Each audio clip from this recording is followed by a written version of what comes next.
heures, Brigitte Lahaie, Sud Radio.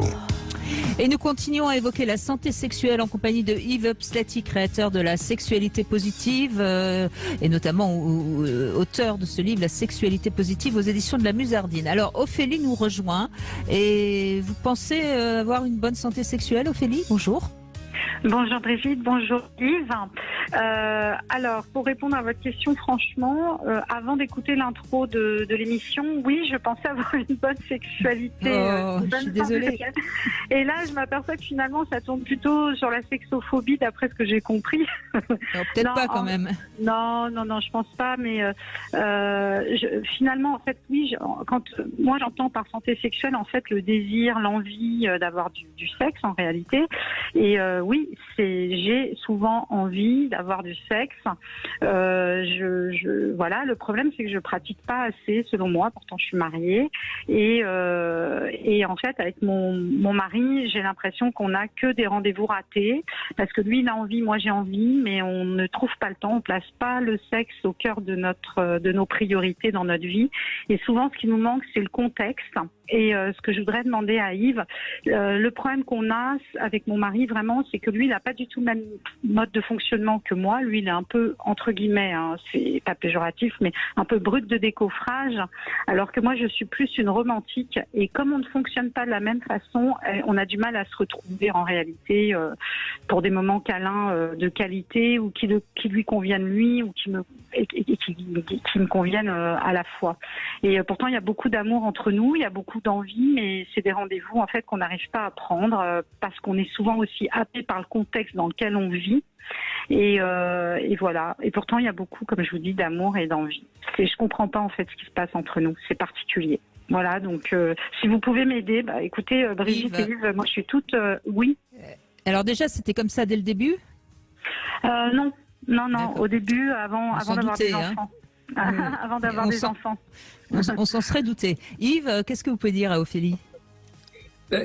Par exemple, c'est un couple, disons, qui viennent en consultation. On va les voir tout seuls, d'abord, avant de les voir ensemble, et on va poser beaucoup de questions sur la sexualité personnelle pour voir où se situe le désir sexuel général de la personne. Pas seulement le désir sexuel vis-à-vis de l'autre, mais son désir intrinsèque aussi. Donc, d'où on va lui poser des questions quantifiées. Le désir sexuel, c'est pas quantifiable. Mais on peut quantifier les fréquences de rapport sexuel, les fréquences de masturbation et les fréquences de fantasmes qui sont. Donc, les trois activités sexuelles. Donc, de voir si sa personne a vraiment du désir sexuel ou bien elle pense avoir du désir sexuel.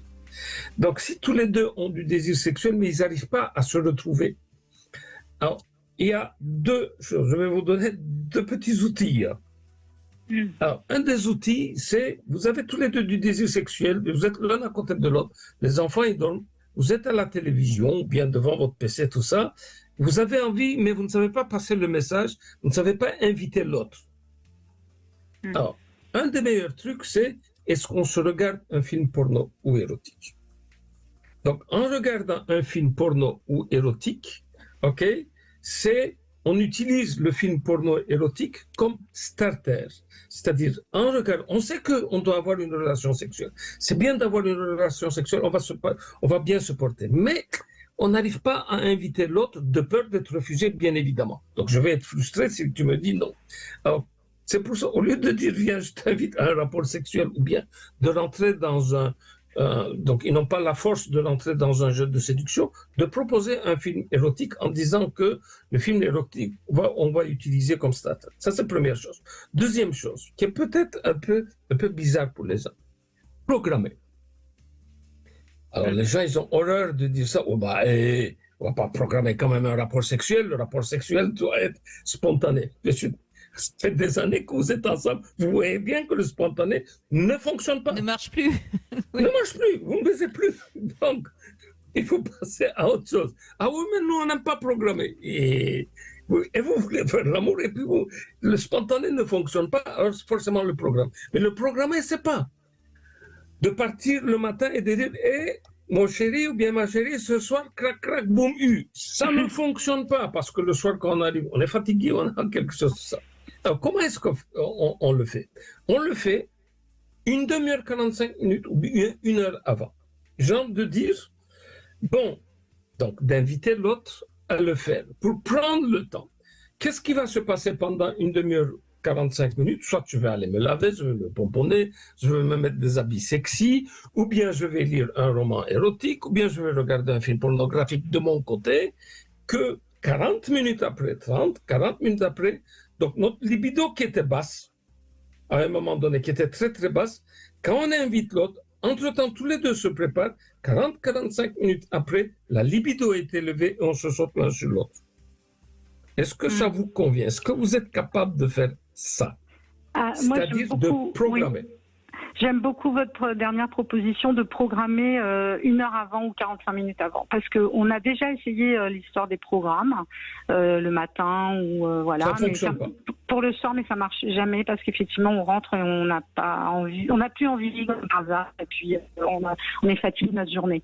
Mais effectivement d'être pris un peu sur le vif avec un timing plus court et puis comme je vous écoutais dans l'introduction en disant entre guillemets l'appétit vient en mangeant, donc effectivement se préparer 1 heure avant en se disant qu'on va déguster ce merveilleux moment.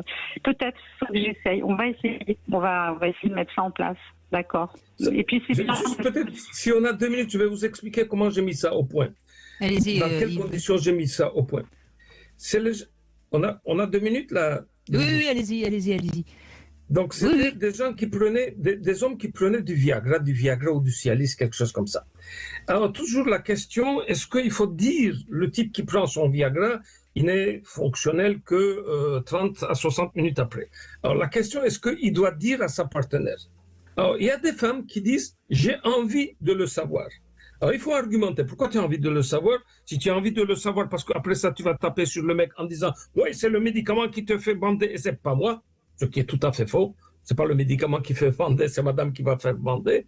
Ou bien dans un couple homosexuel, c'est le partenaire qui va le faire bander.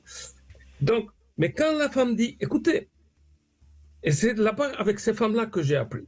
S'il me dit au moment où il va prendre, donc au moment où il va prendre, peut-être qu'il n'a pas beaucoup de désir sexuel. Mais il sait que, lui, il est le seul à savoir que 45 minutes après, on aura une relation sexuelle. Lui, il peut se préparer, il peut se mettre dans le mood, il peut se préparer, fantasmer, il peut se laver, il peut regarder un film, tout ça.